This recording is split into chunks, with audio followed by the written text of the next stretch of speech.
Hey, it's Crosscheck here, and I was going through some articles on the internet, and I ran into an interesting article from the Science Digest dated 1980, and it's about a man named Charles Johnson. And at that time, Charles Johnson was the president of what's known as the Flat Earth Society. And of course, they're a society that promotes just what their name says. They promote a flat Earth. They don't believe that the Earth is a sphere. Now, they believe that with all the satellite photos and everything that we have proving that the Earth is round, they believe that's all a giant conspiracy to trick people into thinking that the Earth is round. And interestingly enough, he also uses the Bible as proof that the Earth is flat. Now, he even goes as far as to say this, that Moses was a flat earther. The Flat Earth Society was founded in 1492 BC when Moses led the children of Israel out of Egypt and gave them the Ten Commandments on Mount Sinai. Now, clearly, as you can imagine, he misuses Bible texts frequently in order to prove his point because the Bible knows nothing of a flat earth. And this is what's known as junk science. Junk science is when you take a big, huge ball of presupposition that goes against all known facts of science and draw a conclusion based not on the known facts, but on your presupposition. Now, what does this have to do with the Watchtower Society's version of the Christian Greek Scriptures?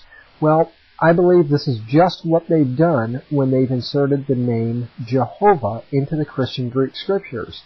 They took all known manuscript evidence, which is the basis for any translation of the Greek Scriptures, and they've, instead of relying on those, they've called them corrupted and have restored the name Jehovah to the Greek Scriptures based on nothing but presupposition.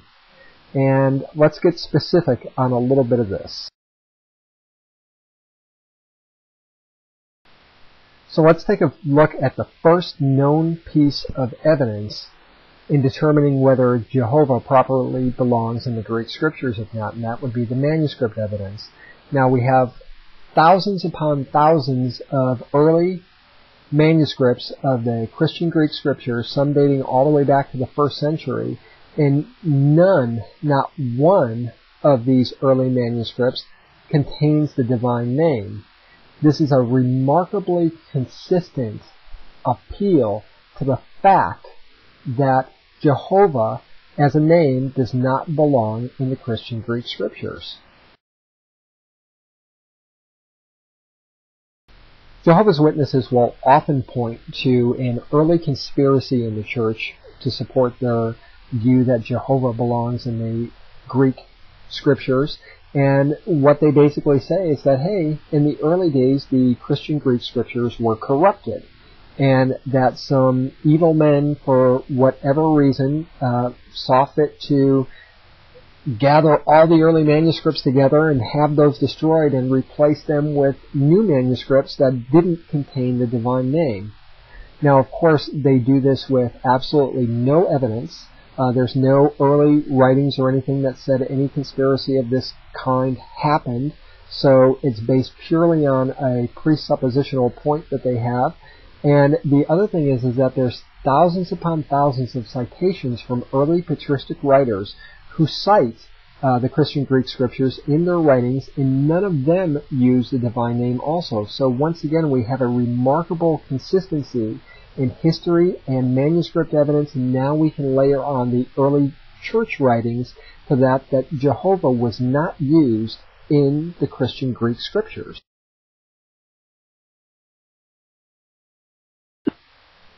Jehovah's Witnesses will often point to the fact that the Hebrew versions of the New Testament Scriptures support inserting the name Jehovah into the Greek Scriptures.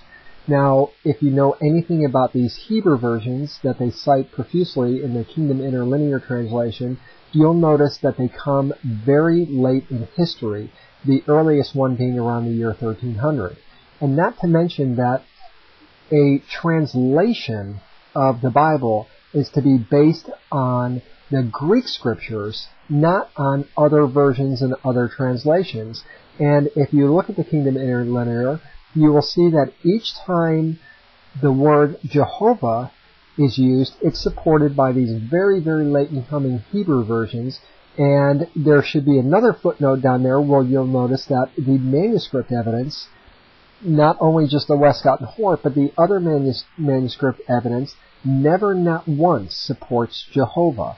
So therefore, this is a very erroneous and misleading way to try to support their view.